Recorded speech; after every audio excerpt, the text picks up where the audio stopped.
University మంచి భవిష్యత్తు కోసం తెలుగు విద్యార్థులు ఇష్టపడే యూనివర్సిటీ. కాల్ 9059052378 9059052379.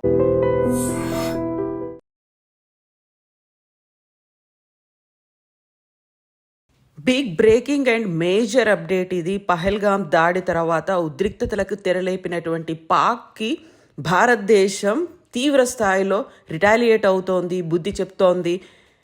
పహల్గామ్ దాడితో ఉద్రిక్తతలకి పాకిస్తాన్ తెరలేపింది. భారత్ దాడులు కేవలం ప్రతిస్పందనగా మాత్రమే చేస్తున్నామని ముందు నుంచి చెప్తున్నప్పటికీ కూడా పాకిస్తాన్ దీనికి ప్రతీకారంగా దాడులు చేయడానికి తీవ్ర స్థాయిలో విరుచుకుపడే ప్రయత్నాలు చేస్తోంది. పాకిస్తాన్లోని ఉగ్ర స్థావరాలనే భారత సైన్యం ధ్వంసం చేసింది. దీనికి ప్రెసిషన్ స్ట్రైక్ అని కూడా పేరు పెట్టింది. అయితే పహల్గామ్ ఉగ్రదాడికి ప్రతీకారంగా దాడులు చేస్తున్నామని చెప్పినప్పటికీ కూడా పాకిస్తాన్ యుద్ధానికి సై అంటూనే వచ్చింది. సమరానికి సిద్ధంగా ఉన్నామంటూ తన ప్రయత్నాలని దాంతోపాటుగా పనులని చేస్తూ వచ్చింది. యథేచ్ఛగా ఉల్లంఘనలకు పాల్పడింది. సీజ్ ఫైర్ వయోలేషన్ కూడా చేసింది. మన దగ్గర ఉన్నటువంటి సైనిక స్థావరాలు, కశ్మీర్, పంజాబ్లో ఉన్నటువంటి పౌర ఆవాసాలపై గురిపెట్టింది. బుధవారం అర్ధరాత్రి దాటిన తర్వాత నుంచే భారత్లోని 15 నగరాల్లో, మేజర్గా ఉన్నటువంటి 15 నగరాల్లో, అందులోనూ పర్టికులర్గా పాకిస్తాన్ గురిపెట్టినటువంటి స్థావరాలు లేకుంటే పౌర నివాసాలు, కశ్మీర్, పంజాబ్ని టార్గెట్గా చేసుకొని పోరాటం మొదలుపెట్టింది.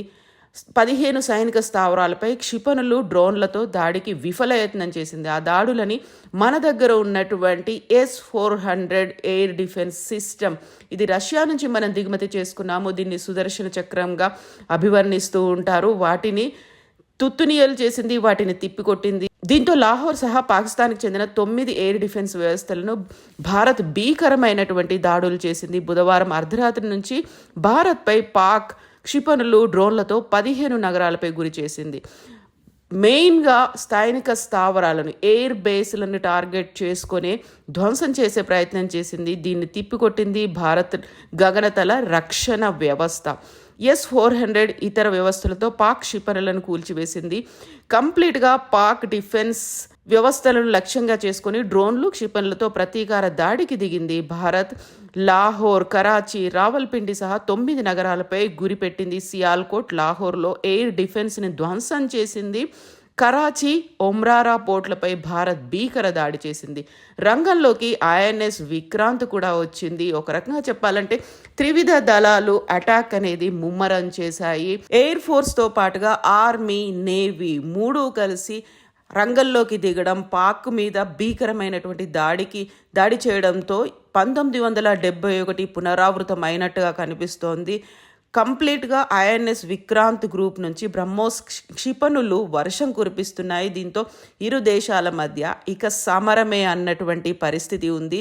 దీంట్లో మెయిన్గా ముందు నుంచి మన ఆర్మీ ఆఫీసర్స్ చెప్తూ వస్తున్నారు, రిటైర్డ్ ఆఫీసర్స్ కూడా చెప్తున్నటువంటి పరిస్థితి. 70 ఏళ్లుగా పాకిస్తాన్ నుంచి విడిపోవాలని బలూచిస్తాన్ కూడా ప్రయత్నాలు, పోరాటాలు భీకరంగా చేస్తూ వస్తుంది. అక్కడ కూడా ఒక సపరేట్ ఆర్మీని మెయింటైన్ చేసుకున్నారు.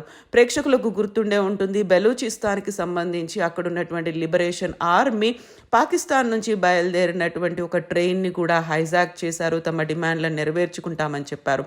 ఆ దశలో పాకిస్తాన్ ఆర్మీకి, బలూచిస్తాన్ ఆర్మీకి మధ్య ఒక భీకరమైనటువంటి యుద్ధం కూడా జరిగింది. ఆ తర్వాత మేము బలూచిస్తాన్ ఆర్మీలో ఉన్నటువంటి ఆ మిలిటెంట్లను మేము మట్టు పెట్టాము అని చెప్పినప్పటికి కూడా అక్కడ పౌర నష్టం కూడా జరిగింది. వాళ్ళ ప్రాణ నష్టం జరిగినప్పటికీ ఆ వివరాలనేవి పాకిస్తాన్ ఆర్మీ బయటికి వెల్లడించలేదు.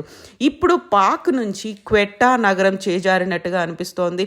బలూచ్ లిబరేషన్ ఆర్మీ చేతికి క్వెట్టా నగరం చేరింది. భారత్తో యుద్ధమే అదునుగా రెచ్చిపోతున్నారు బలూచిస్తాన్ వేర్పాటువాదులు. సో ఇది తొందరలోనే ఈ సమసిపోతుంది, పాకిస్తాన్కు 4-5 ముక్కలుగా విడిపోతుంది అంటూ గతంలోనే పాకిస్తాన్కి సంబంధించి యుద్ధంలో పార్టిసిపేట్ చేసినటువంటి కొంతమంది మన సైనికులు, మేజర్లు, ఆఫీసర్లు చెప్తూ వస్తున్నారు. ఇప్పుడు పాకిస్తాన్కి ఒక ఎండ్ కార్డ్ పడుతోంది, తొందరలోనే పాకిస్తాన్కి ఎండ్ కార్డ్ పడుతోంది అనేటువంటి మాటని వాళ్ళు తీవ్ర స్థాయిలో చెప్తూనే వస్తున్నారు. పాకిస్తాన్ ఒక్కటిగా ఉండదు, ఇప్పుడు పాకిస్తాన్ 4-5 ముక్కలుగా అవుతుంది అన్నట్టుగా Balochistan army, Balochistan liberation army Pak ఆర్మీపై భీకర దాడులు చేస్తోంది. క్వెట్టాని వదిలి అక్కడి నుంచి పాకిస్తాన్ ఆర్మీ కూడా పరారైనటువంటి పరిస్థితి ఉంది, అక్కడ లేకుండా పోయినటువంటి పరిస్థితి. ఇక 3 పాక్ విమానాలని కూడా మన ఇండియన్ ఆర్మీ కూల్చివేసింది. 2 JF-17 విమానాలు కూలిపోయాయి. దీన్ని పాక్ యాక్సెప్ట్ కూడా చేసింది. F-16 కూడా కూల్చేసింది. భారత్ ప్రముఖ మీడియా సంస్థలు ఈ విషయాన్ని ప్రస్ఫుటంగా చెప్తున్నాయి. భారత్ చేతికి చిక్కింది JF-17 పైలట్, పలు డ్రోన్లు కూడా కూల్చివేశారు. పాకిస్తాన్కి చెందినటువంటి JF-17 పైలట్ని సజీవంగా మన వాళ్ళు పట్టుకున్నారు. మన దగ్గర పాకిస్తాన్కి చెందినటువంటి పైలట్ ఉన్నాడు. అయితే ఇప్పుడు ఓవరాల్గా అయితే ఒక యుద్ధమైనటువంటి వాతావరణం, ఒక బీభత్సం అనేది కనిపిస్తుంది. అక్కడ పాకిస్తాన్ భారతదేశ సరిహద్దుల్లో ఉన్నటువంటి గ్రామాల్లో బ్లాక్ అవుట్ని అనౌన్స్ చేశారు. అంటే ఎక్కడ ఏ ఇంట్లో ఏ వీధి దీపాలు కానీ వెలగకుండా చిమ్మ చీకట్లో ఉండేలా ఈ ఆపరేషన్ అనేది కొనసాగుతోంది. ఒకవేళ ఎక్కడైనా లైట్ వెలిగినట్టయితే దాన్ని పాకిస్తాన్ డ్రోన్లు టార్గెట్గా చేసుకొని అటాక్ చేస్తాయి అనేటువంటి ఒక సమాచారం ఉంది. ఇప్పటికీ ఒక 100 మందిని మేము హతమార్చాము అంటూ పాక్లోని ఉగ్ర స్థావరాలపై మెరుపు దాడులు చేశాము, 9 స్థావరాలపై అత్యంత ఖచ్చితత్వంతో దాడి చేశాము, ప్రెసిషన్ స్ట్రైక్ చేశాము అని రక్షణ శాఖ మంత్రి రాజ్నాథ్ సింగ్ అఖిలపక్ష సమావేశంలో చెప్పారు. ఆపరేషన్ సింధూర్ ఇంకా కొనసాగుతుంది, అయితే ఇప్పుడే పూర్తి వివరాలను మేము వెల్లడించలేము అంటూ రక్షణ శాఖ మంత్రి రాజ్నాథ్ సింగ్ అఖిలపక్ష సమావేశంలో ఆపరేషన్ సింధూర్ మొదలైన దగ్గర నుంచి ఇప్పటిదాకా జరిగినటువంటి వివరాలను, అందులో మెయిన్ పాయింట్స్ని వెల్లడించారు. పూర్తి వివరాలని మాత్రం వెల్లడించలేము అనేటువంటి ఒక మాట చెప్పారు. సో పాకిస్తాన్ మిలిటెంట్లు ఉగ్రవాదులు పహల్గాం మీద దాడి చేసిన తర్వాత కూడా అఖిలపక్ష సమావేశమైంది.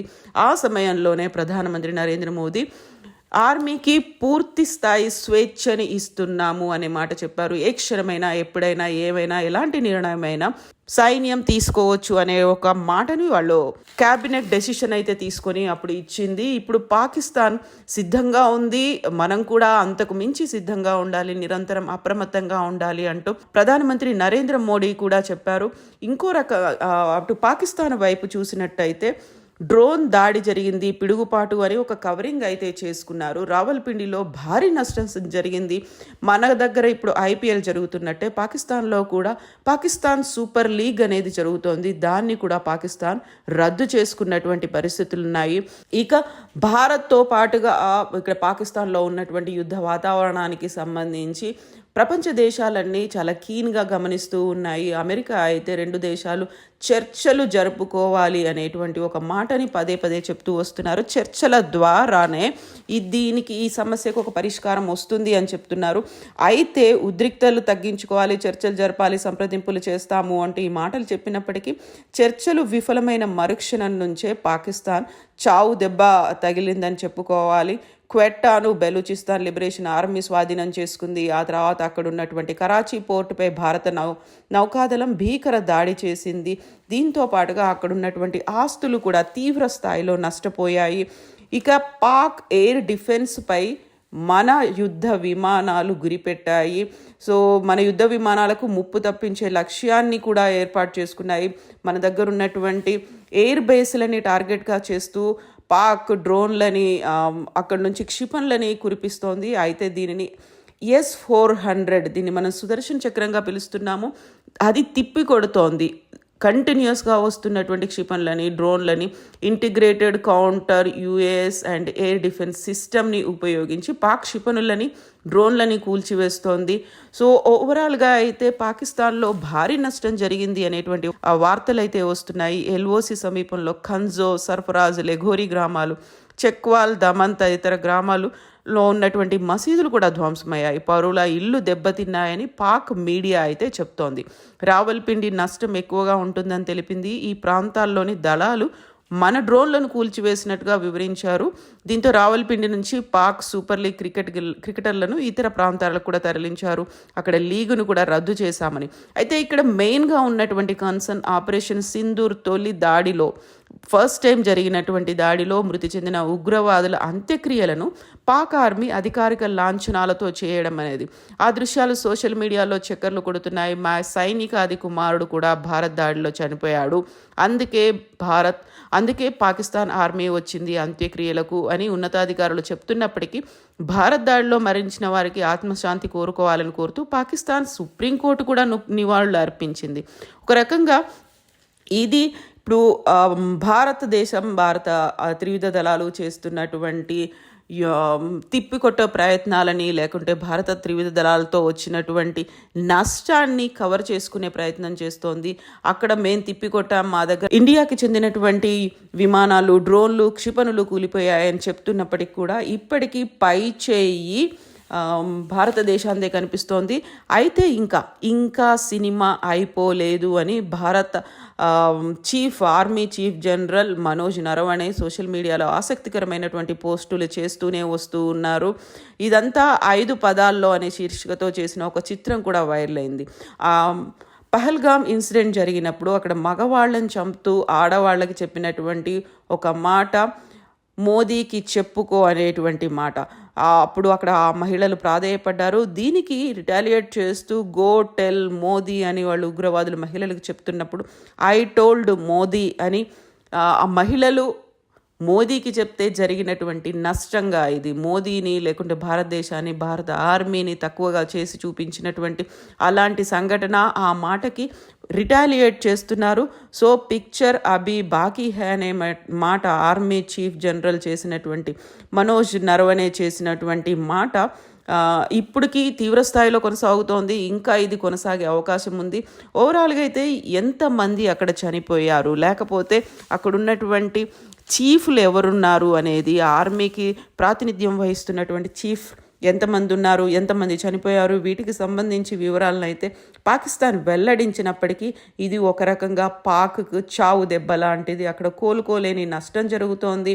వాడి దగ్గర ఉన్నటువంటి ఆయుధ సంపత్తి మీద కూడా అటాక్ అయింది. దీంతో పాటుగా బలూచిస్తాన్ కూడా విడిపోయే దిశలో ఉంది. పాకిస్తాన్ నుంచి బలూచిస్తాన్ వేరుపడి ఒక దేశంగా మారే అవకాశాలు అయితే ప్రస్ఫుటంగా కనిపిస్తున్నాయి.